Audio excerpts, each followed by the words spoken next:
Hello friends, आप सभी का स्वागत है। और हम लोग देख रहे हैं रीजनिंग का 5 कदम। और इस सेशन में आपको बहुत ही अच्छा कॉन्सेप्ट लेके आया हूं। आपका प्रीवियस ईयर में पूछा हुआ प्रश्न मैं कराने जा रहा हूं। 2018 में एलपी टेक्नीशियन आरआरबी जेईई में आपका पूछा हुआ प्रश्न यहाँ पे है। और किस तरह का पैटर्न पे सवाल आता है, उसको कैसे हम लोग बनाएंगे। तो चलिए आज का सबसे पहला सवाल की ओर हम लोग बढ़ते हैं। और ये रहा आपका सबसे पहला सवाल। क्या है? रीजनिंग का कैलेंडर से आपका सवाल है और इसको कैसे सोल्व करेंगे। सवाल पढ़िए, उसके बाद हम लोग बनाएंगे। क्या सवाल है? 15 फरवरी 2018 को गुरुवार है, तो 18 फरवरी 2019 को कौन सा दिन होगा, बताइए। तो क्या करना है हमको? 15 फरवरी क्या है? 15 फरवरी 2018 को क्या है? गुरुवार है। सवाल में क्या है? गुरुवार दिया गया है। तो पूछ रहा कि 18 अप्रैल 2019 को कौन सा दिन होगा, है ना। तो इसको क्या करेंगे हम लोग, देखिए कैसे बनाएंगे। 15 फरवरी से 2018 से लेके 15 फरवरी 2019 तक, 15 फरवरी 2018 से लेकर 15 फरवरी 2019 तक दिनों की संख्या निकाल लेंगे। तो कितना दिन होगा एक साल में? तो सर 365 दिन होगा। सर क्या होगा? 365 दिन हो गया। ये दिन की संख्या निकल गया। कब तक निकला? तो 15 फरवरी 2019 तक। हमको कहां तक निकलना है? 18 अप्रैल तक निकलना है। तो 15 फरवरी तक हमको निकल गया दिन की संख्या। तो फरवरी में कितना दिन बचा? और 28 दिन फरवरी में होता है। तो क्या हो गया? 15 फरवरी तक निकल गया, तो फरवरी में कितना दिन बचा? और तो सर 13 दिन बचा। 13 लिख लेंगे दिनों की संख्या। उसके बाद मार्च का लिखेंगे। तो मार्च में कितना दिन होता है जी? मार्च में सर 31 दिन होता है, तो 31 लिख दीजिए। अब मार्च हो गया। अप्रैल पूछ रहा, तो 18 अप्रैल 2019 को कौन सा दिन होगा, यानी कि 18 अप्रैल। तो अप्रैल में कितना दिन की संख्या? 18। ये तीनों, ये चारों आया, उसको आप ऐड कर दीजिए। जो दिन की संख्या सभी है उसको आप ऐड कर दीजिए। तो ऐड करिए, देखिए 5 और 3 8, 8 और 1 9, और 9 और 8 क्या हो गया? 9 8 17, यानी कि 7 हाथ में 1। ये हो गया 7, 7 और 1 8, 8 और 3 11 और 1 12, और यहाँ 3 और 1 4। दिनों की संख्या 427 हो गया। अब 427 को क्या करना है कि 7 से भागा दे देना है। क्या है? 7 से भागा दीजिए। तो शेषफल जो आएगा, शेषफल आएगा कितना आएगा? 7 से भागा दीजिएगा तो शेषफल 0 आएगा। तो गुरुवार में हम लोग 0 ऐड करेंगे, वही दिन की संख्या हो जाएगा। अगर शेषफल आता है यहाँ पे 1, तो गुरुवार में क्या करते? 1 ऐड कर देते हैं, यानी कि गुरुवार के बाद 1 ऐड किए तो शुक्रवार आंसर होता है, शुक्रवार। लेकिन शेषफल 0 आ रहा, यानी कि 18 अप्रैल 2019 को भी क्या है? गुरुवार ही था। क्या है? 18 अप्रैल को 2019 में गुरुवार था। Option B is the correct answer. शेषफल जितना रहेगा उतना ऐड कर देंगे उसमें। अगर शेषफल यहाँ पे 5 बचता तो गुरुवार में 5 ऐड कर देते, और उसके बाद फिर हम आंसर बताते हैं। तो इस तरह से इस प्रकार का प्रश्न जब आए तो आराम से इस तरह का सोल्व करना है। सबसे पहले नंबर ऑफ डे निकालना है, और उसको सबको ऐड करके क्या करना है? 7 से डिवाइड कर देना है। और डिवाइड करने के बाद जो शेषफल आए उसको जो दिया गया है दिन संख्या, उसको में ऐड कर देना है। ठीक है, इस प्रकार से आप बना सकते हैं। चलिए अगला प्रश्न की ओर हम लोग बढ़ते हैं। और अगला प्रश्न क्या बोल रहा है, देखिए। कथन और निष्कर्ष तो पीछे छोड़ेगा नहीं। रेलवे का एग्जाम दे रहे हैं तो बहुत सारा भर भर के आएगा कथन निष्कर्ष। तो देखिए आज का इस प्रश्न में क्या दिया गया है? कथन है और निष्कर्ष है। उसके बाद आपके 4 ऑप्शन है, तो कैसे बनाएंगे। कथन में बोल रहा है कुछ बढ़ई प्लम्बर है। क्या है? कुछ बढ़ई। ये है क्या? बढ़ई। कुछ बढ़ई यानी कि कुछ बढ़ई क्या है? प्लम्बर है, प्लम्बर है। उसके बाद पढ़िए कुछ प्लम्बर दिहाड़ी मजदूर है। कुछ प्लम्बर दिहाड़ी मजदूर है। तो चलिए मजदूर लिख दिए। इस तरह का डायग्राम, वेन डायग्राम बन जाएगा। अब निष्कर्ष पढ़िए कुछ प्लम्बर बढ़ई है। देखिए कुछ प्लम्बर बढ़ई है, तो बिल्कुल है। कुछ प्लम्बर क्या है? बढ़ई है। कुछ भाग आ रहा है ना बढ़ई का प्लम्बर में, तो ये बिल्कुल सही है। कुछ बढ़ई क्या? कुछ प्लम्बर बढ़ई है। दूसरा पढ़िए कुछ दिहाड़ी मजदूर प्लम्बर है। कुछ दिहाड़ी मजदूर प्लम्बर है, तो बिल्कुल है। देखिए तो इसका कुछ भाग है ना प्लम्बर में मजदूर का, तो दूसरा भी आपका क्या है? सही है। यानी कि यहाँ पे निष्कर्ष 1 और 2 दोनों सही है। तो इसका जो ऑप्शन हो जाएगा आपका, ऑप्शन बी हो जाएगा। एक और दो दोनों अनुसरण करते हैं। क्या हो जाएगा? Option B is the correct answer. इसका जो हो जाएगा 1 और 2 दोनों निष्कर्ष अनुसरण करते हैं। तो इस तरह से आप बना सकते हैं। भर भर के आएगा कथन निष्कर्ष, और बहुत तरह के आता है, बहुत टाइप के आता है, अलग अलग टाइप के हम यहाँ पे आपको बताते रहेंगे सारा चीज। चलिए अगला सवाल की ओर हम लोग बढ़ते हैं। अगला सवाल क्या है? देखिए बहुत ही अच्छा सवाल है और आसान भी है। ये बोर्ड मास की तरह है। 8 है, एन है, यहाँ पे 9 है, एल है, 60 है, उसके बाद आपका पी है, उसके बाद 3 एम और 13। सभी लेटर का क्या दिया गया है? मीन्स दिया गया है। 8 लिखिए। एन माने क्या है? एन माने गुना है, तो यहाँ पे गुना लिख देंगे। उसके बाद 9। एल माने क्या है? एल माने प्लस, तो यहाँ पे प्लस कर दीजिए। उसके बाद 60 लिख दीजिए। पी मीन्स क्या है? पी मीन्स देखिए तो पी मीन्स सर भागा है, तो यहाँ पे क्या कर देंगे? भागा दे देंगे। उसके बाद 3 और उसके बाद एम है। एम माने क्या है? माइनस, तो यहाँ पे माइनस लिख के अगला संख्या उतार देंगे। अब बोर्ड मास किसको नहीं आता है? बोर्ड मास बना लीजिए। तो क्या होगा? 8 गुने 9 प्लस, पहले भागा का क्रिया करेंगे तो इसमें भागा दीजिए तो क्या आ जाएगा? 20 माइनस 13 हो जाएगा। अब उसके बाद गुना का, तो 9 8 72 हो गया यहाँ पे, प्लस 20 माइनस 13, तो इसको जोड़ दीजिए और इसको घटा दीजिए तो क्या आ जाएगा? आपका ये हो जाएगा 94 माइनस 13। तो घटाने पे क्या आ जाएगा आपको?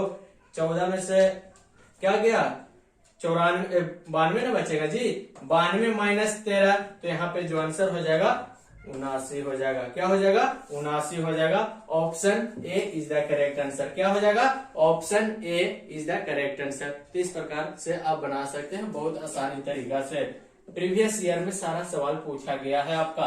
देखिए यहाँ पे कथन और निष्कर्ष से अगला सवाल भी आ गया। इस टाइप का भी आपके एग्जाम में पूछा जाता है, तो इसको हम लोग कैसे सोल्व करेंगे? देखिए यहाँ पे आपका सवाल है कि 5 व्यक्ति पी क्यू आर एस तथा टी किसी पंक्ति में खड़े हैं। क्या है? किसी पंक्ति में खड़े हैं, तो पंक्ति के मध्य में कौन है? P Q R S T है जी। कोई पंक्ति में खड़ा है तो पंक्ति के मध्य में कौन है? कथन आपका दिया गया है टी के बाईं ओर क्यू है। टी के बाईं ओर क्यू है। बाईं ओर किधर होगा? इधर होगा। पहला से ये निकल गया। अब इससे निकल रहा है जो सवाल हमको पूछ रहा कि पंक्ति के मध्य में कौन है, यानी कि मिडिल में कौन है। तो कथन 1 से आपको पता चल रहा है कि मिडिल में कौन है? तो नहीं पता चल रहा। ऑप्शन 1 से हमको पता नहीं चल रहा। दूसरा देखिए, दूसरा निष्कर्ष देखिए, दूसरा कथन से पी और टी के मध्य में एस है। क्या है? पी और टी के मध्य में क्या है? एस है। पी और टी के मध्य में क्या है? एस है। अब इससे पता चलेगा आपको कि मध्य में कौन है, क्योंकि टी के बाईं ओर क्यू है, तो क्यू यहाँ पे भी हो सकता है या फिर यहाँ पे भी हो सकता है ना। या फिर इसको इस तरह से लिखेंगे, टी और पी के मध्य में है क्यू, क्या है? टी और पी के मध्य में है क्या? एस है ना। अब टी के बाईं ओर क्या है? क्यू है, तो यहाँ से ए हो जाएगा। अब मध्य में निकालना है, तो मध्य में तो 2 लेटर आता है, तो आप इससे भी आप पता नहीं कर सकते हैं, फाइंड आउट नहीं कर सकते हैं जो आपको प्रश्न में पूछ रहा है। तो यहाँ पे हो जाएगा क्या? आपका कथन न तो 1 और न ही 2 अनुसरण करता है। Option D is the correct answer. कोई भी आपका कथन अनुसरण नहीं करता है। कोई भी कथन से आप फाइंड आउट नहीं कर सकते हैं कि P Q R S T में मध्य में कौन खड़ा है। ठीक है, तो इस प्रकार से आप प्रश्न को बना सकते हैं। चलिए अगला प्रश्न की ओर हम लोग बढ़ते हैं, और ये रहा बहुत ही अच्छा सवाल है, आसान भी है, सभी लोग बना लेंगे आराम से। देखिए इसको क्या करेंगे, ऐसा सवाल को हम क्या करते हैं, जो भी आपका लेटर है उसको संख्या लिख देते हैं। सभी का संख्या का मान होता है। जैसे बी का क्या हो गया? 2 हो गया। बी कितना स्थान पे? 2। ई आपका 5वां स्थान पे, ए फर्स्ट स्थान पे, उसके बाद के कितना स्थान पे? तो आता है 11वां स्थान पे, और ई आपका फिर 5, और आई 9, एफ 6 और क्यू आता है क्या? 17वां स्थान पे। उसी तरह से इसका भी लिखिए, एस 19, A1 और I9 और L क्या आता है? 12वां स्थान पे। अब देखिए लॉजिक किस तरह से लगाया गया है, लॉजिक पकड़ लीजिएगा तो आप जो फाइंड आउट करना है वो मिसिंग नंबर आप फाइंड आउट कर सकते हैं। देखिए 2 के बाद 5 यानी कि 3 बढ़ रहा, उसके बाद 5 के बाद 1 है यानी कि माइनस हो रहा। तो यहाँ से आप कैसे पता करेंगे, देखिए इस तरह से आप पता कर सकते हैं। 2 है तो यहाँ 5 है यानी कि 3 बढ़ेगा। यहाँ पे 5 है, यहाँ 9 है यानी कि 4 बढ़ा। यहाँ पे 1 है, यहाँ पे 6 है यानी कि 5 बढ़ा। यहाँ 11 है, यहाँ 17 है यानी कि 6 बढ़ रहा। यानी कि फर्स्ट लेटर में 3 बढ़ेगा, उसके बाद 4 बढ़ रहा जी, उसके बाद 5 इंक्रीज हो रहा, उसके बाद 6 इंक्रीज हो रहा। उसी तरह से अगला भी नंबर को हम कर देंगे। एस में क्या कर देंगे, +3 कर देंगे यानी कि 19 और 3 22 हो जाएगा। 22वां स्थान पे कौन आता है, तो सर यू आता है। तो यहाँ पे क्या हो जाएगा, आपका यू हो जाएगा। उसके बाद फिर यहाँ पे क्या होगा, 4 इंक्रीज हो जाएगा। तो 1 में 4 जोड़ेंगे तो क्या आएगा, 5 आएगा। और 5वां स्थान पे क्या आता है आपका, तो सर ई आता है, होगा ना। उसके बाद अगला नंबर आता है आई का। आई 9वां स्थान पे है और इसमें 5 इंक्रीज करना है। जिस तरह से फर्स्ट वाला लॉजिक काम कर रहा उसी तरह से सेकंड वाला भी लॉजिक काम करेगा।